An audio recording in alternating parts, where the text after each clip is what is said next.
ibig sabihin, when you throw a dart, all of the points should be on the middle.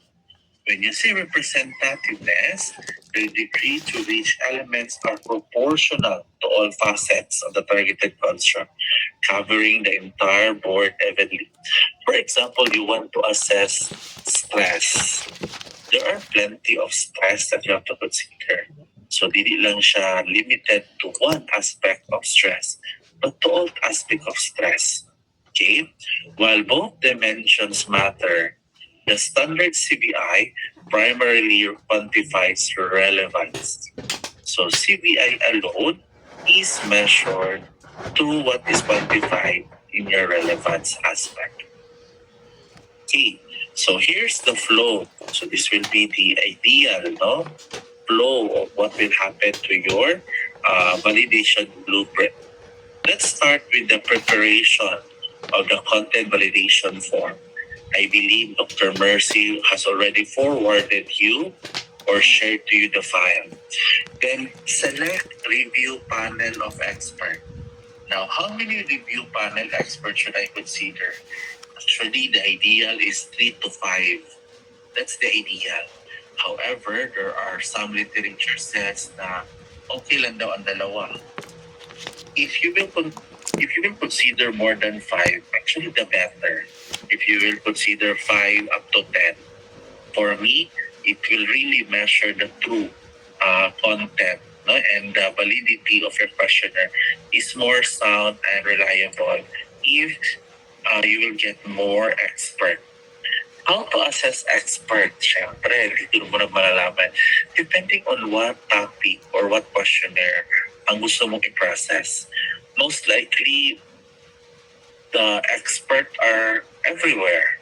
The one that really apply or the practical experts yung exposed to that kind of scenario. Number 3 is the content validation. So if you will have the conduct of validation, that's the part that you will have to consider. Getting the number of responses, respondents, and each rating of the content validation. Okay? Furthermore, after you get the content, you have to review the domain and items. There are scenarios that even the panel expert would like to recommend. If you will observe yung number 4, full loop siya. Ibig sabihin, dyan pa lang sa number 4 na step, you have to go back, review, improve the conduct, or improve more likely of your items and domain. After that, you have to provide score on each item or the panel expert will provide, and this time you have to compute your CVI. Okay? So dyan papasok ang pag-compute na CVI niyo. Okay? So what will happen now after this process or this flow that you observe? Okay? Dito mo next gagawin is okay. So this is the anatomy of the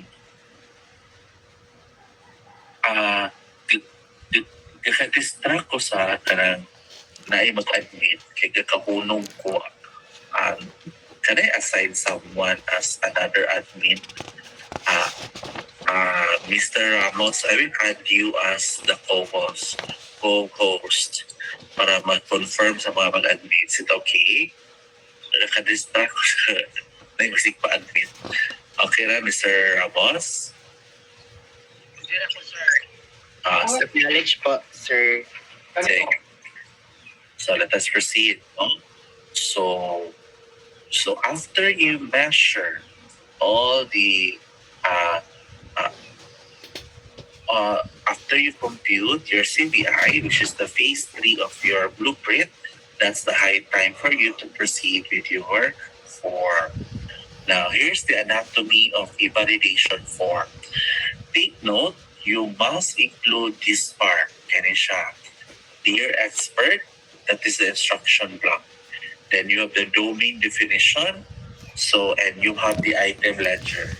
So you have to rate from your content expert will rate from 1 to 4. Not relevant, somewhat relevant, quite relevant, or highly relevant. So all of those items that included in your questionnaire should be listed under the tested items. Make sure na clear po ang mapping of tested items so that they can rate the 4-point radio button scale para dali na sa content validator to rate your overall questionnaire or your questionnaire form. Okay, so moving on. Calibrating the expert panel. So take note you have to reconsider or how to select the expert panel. Selection is strictly based on individual expertise with the studied topic. Take note with the term individual expertise. The minimum acceptable number to run the validation is 2 expert. Yan lang po ang required natin. Then, best practice dictates a minimum of 6 and a maximum of 10. Acceptable number is 2, but the best practice is from 6 to 10 expert. Okay? So take note of that. You need to consider the best practice po talaga. Okay, here's the delivery diagnostic of conducting CBI. Okay, you have the face-to-face expert paneling, and of course, the non-face-to-face or the online. Siyempre, there are some experts na hindi natin sa pareho ng area. It will really have to consider an online distribution. For face-to-face or expert panel meeting, the cost and time is very high. Siyempre, hindi naman madali naman, di ba? Ay face-to-face pa sila.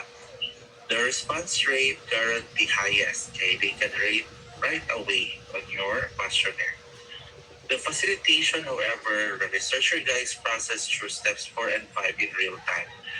If you will conduct it face-to-face, automatically, it will give a feedback. Mas madali siya. Okay? However, in non-face-to-face, the cost and time is very low. However, highly efficient siya.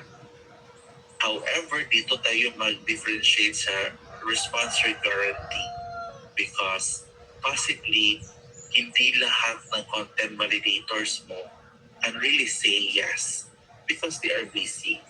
So dito papasok talaga yung ating being generous by sharing, no, or providing them a token of conversation or being a content validator. In facilitation, it relies on clear instruction and systematic follow-ups. So because you conduct it online, then it will be hard for us to follow up. Hindi man hard na lang, it's more on awkward or mahiya tayo. Okay na ba sir? Okay na ba kung questionnaire? But if the validator is your most likely a teacher or someone higher in rank with you, then that will be most likely fall under risk of no response. The diagnosis here is that non-face-to-face is highly efficient and recommended, provided a rigorous systematic follow-up protocol is implemented. So, for me, even nowadays, I really apply non-face-to-face because some of the expert validators that I usually consider are from other universities. Like I go to NPSE, I go to USJR, even MSU IIT na hindi ko kayang puntahan agad for a face-to-face. But for you, para sa atin dito sa CU, there are already plenty of content validators na nandito lang sa CU. Majority of the teachers here can be considered the content validators. Okay, we have Dr. Mark Tan, Dr. Joel Potane, we also have Dr. PJ Baloncho, we also have Dr. Dr. Olga is also a good validator. If you like to go to outside CU, like you have friends from Liceo, or you have to go to Cebu University, like Dr. Evelyn Manla, they're also good content validators. Okay, so you can, uh, shall I say, hire or consider them as content validators for your questionnaire.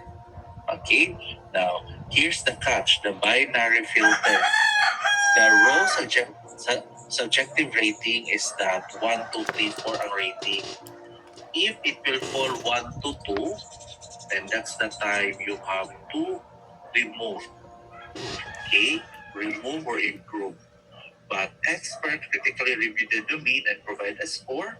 Either they should give 3 and 4. Now, very crucial kasi yung 1 and 2 kaya not relevant talaga siya. So prior to calculating CBI, subjective relevance ratings are strictly recoded rather into binary agreement data, either relevant or not relevant. So 1 and 2 is automatic not relevant, 3 and 4 are relevant. So do not manipulate. If the content validator or expert find it not relevant, that's already an opportunity for you to improve. Para when you have your results later on, when you do your defense or when you do your results output, you will have no time to reconsider because your questionnaire was already validated by an expert and it was recorded and improved. Okay? So uh, do not make ways na irrelevant yung tanan. For me, I would be very happy if the content expert will really subjectively provide rate me as not relevant. Hey, for me, that's an opportunity to improve. Okay? Sige. Moving on. So here's the architecture of the CBI indices. One is the item level, yung per item. So this is where the proportional expert give you an item rating of 3 and 4. The formula for that is the number that they agree over the number of experts. So if you have 6 experts, you should expect na how many of them agrees that this item is relevant. Okay? Then you have the scale level, like the overall. If you have in the item level per item, and the scale is the overall item under one construct. Average of your item level, yung lahat sila, for all items, or the average proportion of relevance by all experts. So that would be the sum of the item level scores over the number of items.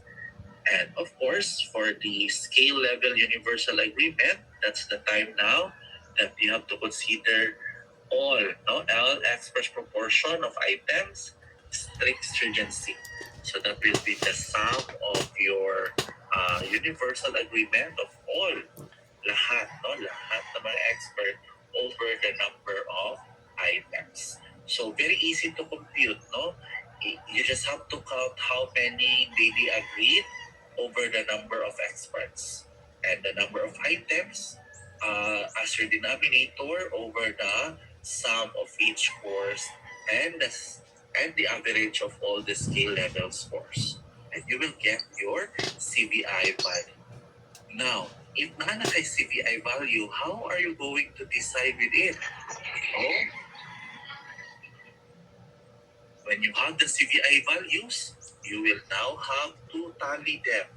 Like expert 1, expert 2, expert 3, expert 4. So, per column, tally all the scores. Kung sa galit ng 0 and 1, 0 is not relevant, 1 is the relevant. Itong earlier that I show you, this one. No? 0 if not relevant, if ang score na gihatag sa expert is 1, 2. If 3, 4, automatic 1 ang relevant score niya. Kaya ang scoring ni mo karon, it will be 0, 1 na lang tanan. Okay? So, you will get here first the expert's agreement 10, then the item is divided by 1. So, unang 1 na siya. But if 9 lang, because one of the expert is wala nag-agree, so that is why the item CVI is 9 over 10. Okay? Then, if you will consider them all values of your data, then you will have to compute now the value of your scale and the overall value of your index. So take note ha, look at expert number 1. The proportion of relevance out of 12 items, naa siya isa, 0. Okay? 0, ibig sabihin not relevant. Ang question number 3. It is also good to know na if you will consider question number 3 na not relevant, ano bang gagawin natin? Improve, revise, or i-delete ang item na yan? If the questionnaire is adapted, or if the questionnaire is originally made by the researcher, then you have to revisit that question. Okay? Do not automatically delete it. You have to consider it by adding, by revising that question. Okay? So the total agreed 0.9 over the number of experts, you will have 0.9. And to compute for the scale, you just have to divide them by the number of items that they agree. Okay? Now, for the scale CBI, this is not the part that you will have to consider. Each of the item, i-add mo, then divide by the total number of experts. So you will now 0.91. And for the universal agreement, you just have to consider all the UA, 8.91 divided by the 12 items, you will get the 0.9. Okay? Now, here's the takeaway, the threshold. If the value, if you have rather consider siya as an expert, if you only are or consider 2 expert, the cutoff of the CBI score is 0.8. Okay? But if you 3 to 5 expert, you have to get strictly 1. Meaning, sila tanan ni agree sa relevance of your questions. But if you will get 6 to 8 expert, 0.83. But if you have more than 9 to 10 experts, then you will have 0.78. So that's why they really suggest to get 6 to 10 expert because magkagamay man ang agreement score nila or the cut-off score ana nila. Okay? Now, you might be wondering, di na lang ko mag 3 to 5 week eh. Very strict pa kaya ang agreement? Okay, because it should be 1. That's the challenge now for you. Okay, if you don't have really experts on your field, you might be wondering, I have to improve my questionnaire para po fit yun sa 1, strictly 1 ang threshold sa CBI. I have here at the last part, the synthesis insight, the compromising of the mathematical value. A small panel of 3 to 5 experts requires absolute unanimous agreement of 1 to prove validity. By expanding the panel to 6 to 10 experts, researchers buy mathematical tolerance for minor expert disagreement. Siyempre naman, sa kadami nila nag-iisaan na diligid mo agree. But we are safe to say that our scores should be at least 0.83 or at least man lang 0.78 if you have 9 to 10 expert as a more robust and realistic validation instrument. So more or less, yan lang po ang ating basihan for computing and considering the CBI. Okay? Are there any concerns pertaining to that? And for the purpose of discussion, I will send to you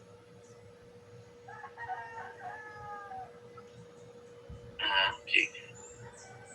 I'll send the what you call this file to you via the chat box. Allow me to chat her. Okay, there you are. So I'll share this one to you for the purpose of para meron kayong reference. Ay, hindi siya makasend. Paano ba to?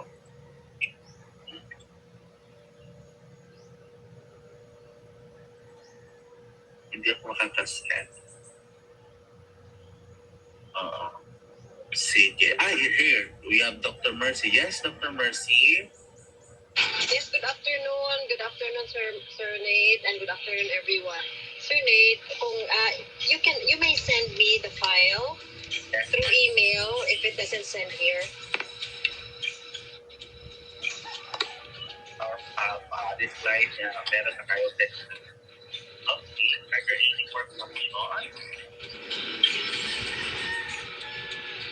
Sir Nate, Yes. looking at your threshold ba, the CBI Master Threshold Guide, can you explain to them, because looking at, di ba, when you have 2 experts, ang cutoff niyan is at least 0.8. 3 to 5 experts, ang cutoff niyan strictly is 1. Now, in CU, there should be at least 3. Yun yung ano natin sa CU, no? So, we will not anymore look at the first one, yung 2 experts. Although, Sir Nate, is it right to say that looking at 2 experts, di ba, mas arang-arang siya in terms of threshold kay 0.8 baya ang kuhaon, no? Yes, tama to. 2 experts will be enough na, according to DB's 1992.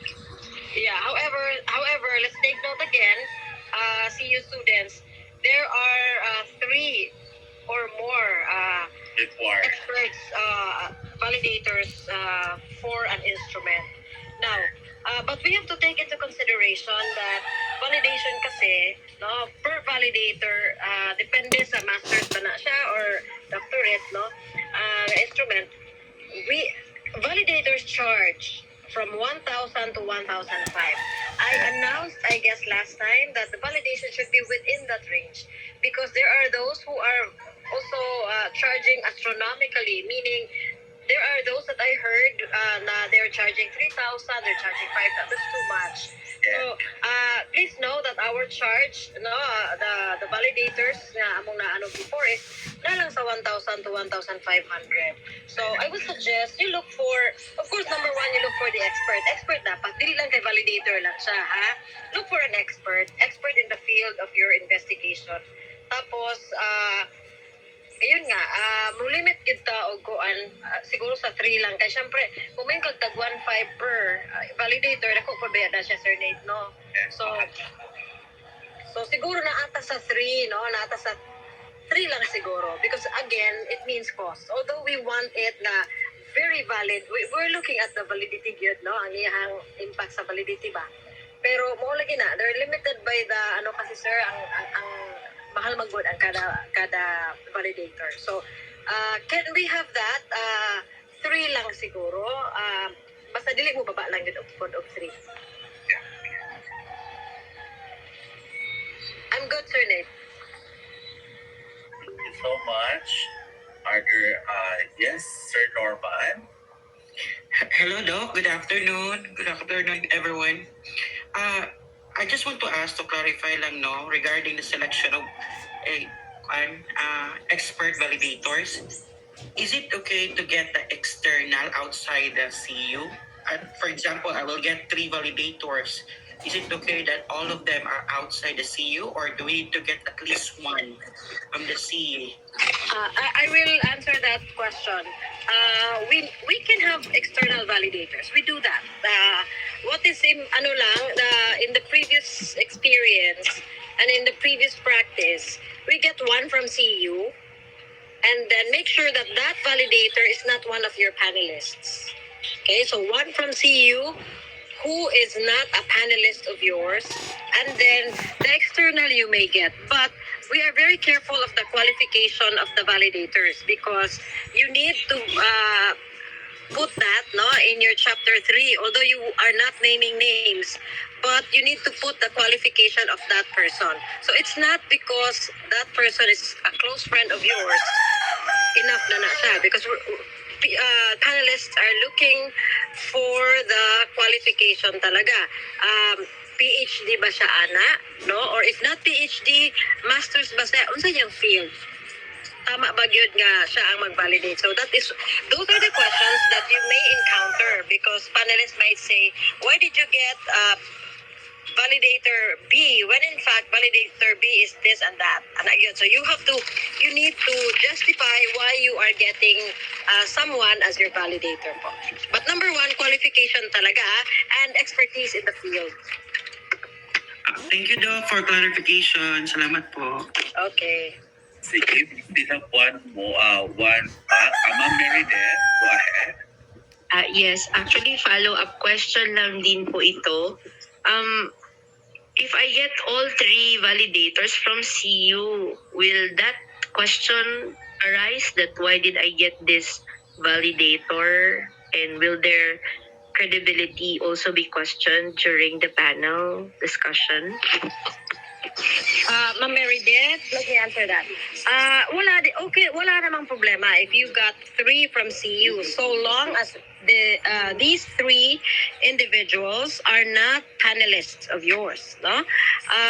It's possible that one can be a psychometrician coming from CU and the other one is an expert in the field. Ang isa dayon kay ano po siya, kaning research po siya expert, no? So pwede na yun coming from CU ang 3. Pwede. Thank you, Doc. Yes. Okay, do we still have... Yes, Ma'am Emma, go ahead. Good afternoon po, Doc. I have the opportunity and everyone else. If I the follow-up question na po.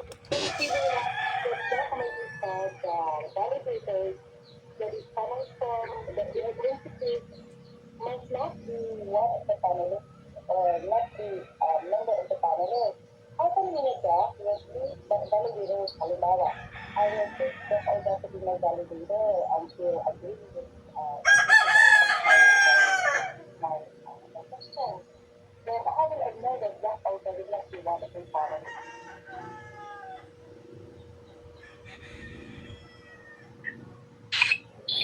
You were cutting off earlier, Ma'am Emma, but I will try to answer your question. So I'm not sure if I got it perfectly, no? Pero if it should be made clear that the one that you are getting as the validator should not be a member of the panel. Yun po yun. I hope I answered your question, ma'am. You were cutting off, Mangon. Ma'am, i-follow up ko lang yung kay Ma'am Emma na according to her, how can she assure na yung panel niya, yung validator niya is hindi sa panel o no? Okay. Okay, I got it. Tama, no? Kasi proposal pa man ito, no? Yes. Alright. So, in that case, since sorry. You will know nga dili gid nimo siya kuhaon validator because the validation kasi happens after the proposal naman. So you will really know na dili nimo siya pwede kuhaon because panelist nimo siya. So again, you have the validation of instrument only after your proposal. So that answers the question now, Sir Nate. I have here a rejoinder, Doc Mers. Are my party lists during proposal are the same on my final defense? Yes po, and but we will add one more kasi we need to add one more na pag final defense, but mostly kung kinsa tong imuhang panelists during proposal, they will be the same people except when that panelist has gone out of the country or out of this world. Mura ko maingon, no? Grabe na out of this world. Pero joking aside, so long as the panelists in the proposal are around, they will be the same people, but we add one during the final defense. I agree on that, no? And see to it that your panel, if possible, is the one that available all the time. Yung makikita mo talaga siya somewhere. Kaya baka mahirapan kayo. And of course, the same lang talaga during defense and final. Kaya they will be the one to check during final if what you did during the proposal. So syempre, sila lang din yung magbe-verify during final. Another question here for Sir Nate, let me just kasi I only asked Sir Nate to speak for 30 minutes, no? So anyway, what I would like to emphasize, which I believe you can implement naman on your own, because Sir Nate will be giving us the copy of his presentations. Tama, Sir Nate?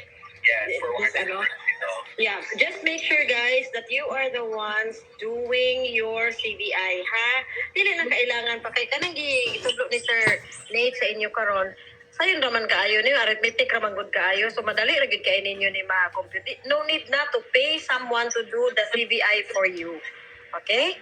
So, aron dili mo magastuhan. That's the reason why I asked Sir Nate, no? And thank you very much, Sir Nate, no, for saying yes. That's why I asked Sir Nate nga to give you this talk para hindi na mo magastuhan. Kaya kasagara ako man, mundagan pa na magastuhan na po. Kaya magpa CVI naman sa. So, simple naman good, no? Sa ingon ano lang siya kasayon, you can do it and you should do it para you would know during the defense, no? Bisan pag bali-balihon ka sa panel regarding your instrument, you would already know nga type ito bag, ha?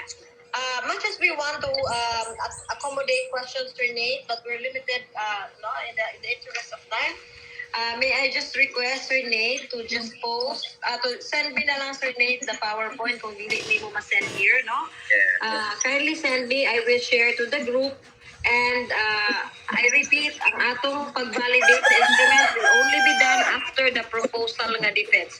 Walay nga before the defense, after na ginasa sa defense. Okay?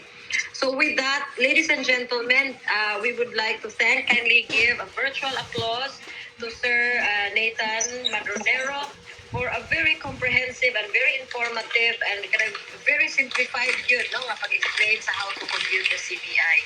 And with this, Sir Nate, salamat kaayo, no? And we hope to see you again in one of our siguro future nga mga favor that we will ask from you in regard to statistics. So thank you very much, Sir Nate. And again, guys, can we give him a round of applause? Virtual applause. Okay, so thank you very much, Sir Nate. That ends our session, and that ends our session 2 sa atong class, guys. Kindly take care, no, and work on the things that you need to work on. Bye-bye, and thank you very much. Thank you, Dong. Bye-bye. God bless. Thank you, Dog. Thank you, Dog. Thank you, Dog. Have a good day. Thank you, Dog. Thank you, Thank you, Dog. Thank you, Dog.